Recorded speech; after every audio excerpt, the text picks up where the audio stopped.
Welcome, friends. I am Dr. V.K. Chauhan, homeopathic physician. Just I would like to share with you the aphorism 5 and its correlation with Allen's keynote with an example of acetic acid. So,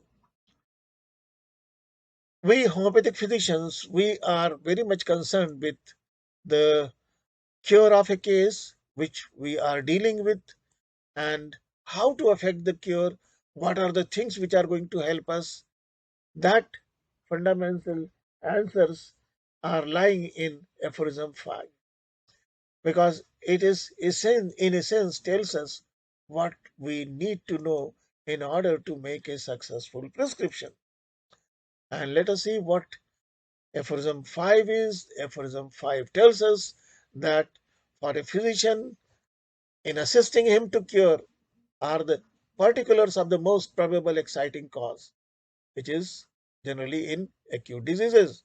And then most significant point in the whole history of the chronic disease is to enable him to discover the fundamental cause, which is just because of any chronic miasm.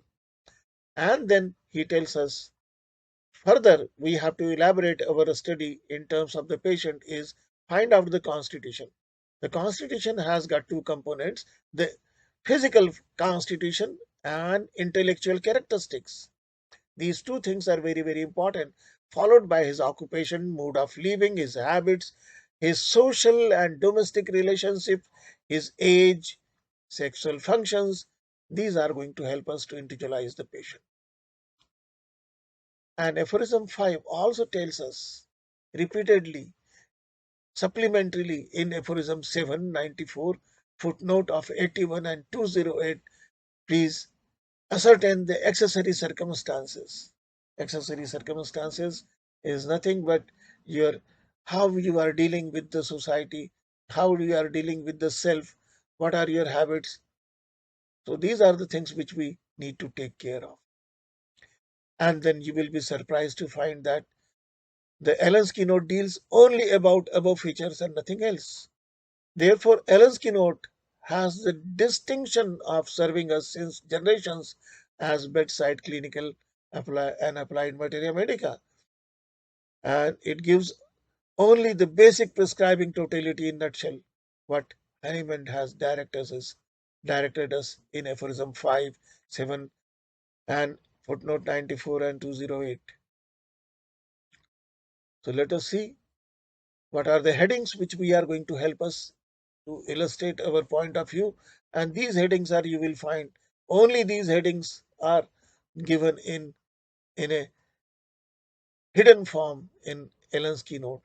So number one is the constitution, which is physical characteristics.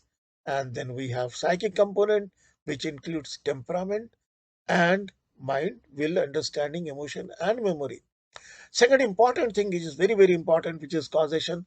A diathesis is a fundamental cause, especially for chronic disease, and ailments from deals with the acute diseases, exciting cause. Third thing which we need to know is the characteristic general. Characteristic physical generals are there, and then we have characteristic particular generals. Characteristic particular generals deals with the particular diseases, and relationship is there. Certain medicines, general modalities, aggravation and emulation is been given or not given directly. You have to find it out. Miasmatic orientation, you have to read in between the lines to understand the hidden cause, hidden fundamental cause. And the clinical is applied, which is only in the particular generals. Posology is not given in Allen's keynote, so we have to find it from other sources. So let us go ahead. This is the acetic acid. This is the entire text of the acetic acid you have here. Number 1, 2, 3, 4, 5, 6. These are the points which we are going to see now, what they are. Number 1 deals with the constitution, physical aspect. So here Allen tells us face, pale, waxy, lean, wax, flabby muscles, marasmus of children's, thermal, ambithermal, side affinity, ambilateral, physical aspect, psychic aspect is Allen has not given. We will take it from Boric, and temperament is anxious and mind is irritable, worried about. Second point, we'll go to the causation, and causation is having diathesis. Here we'll find tubercular diathesis is there, hemorrhagic diathesis is there. Children are prone to marasmus, and elements from is shock after surgery, after anesthetics, fumes of charcoal and gas, great prostration after injuries, vomiting of pregnancy, traumatic epistaxis. These are the things which we have to remember in causation.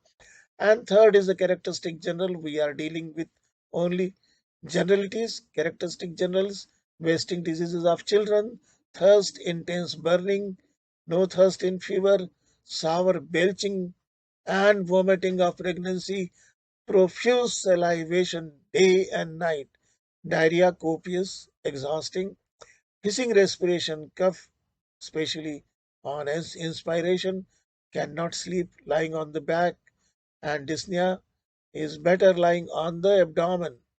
Hectic fever, skin dry and hot, red spot on the left cheek, and drenching night sweat is very, very classical in this particular medicine. So now we'll see the relationship. It antidotes anesthetic vapors, fumes of charcoal and gas, opium and stramonium.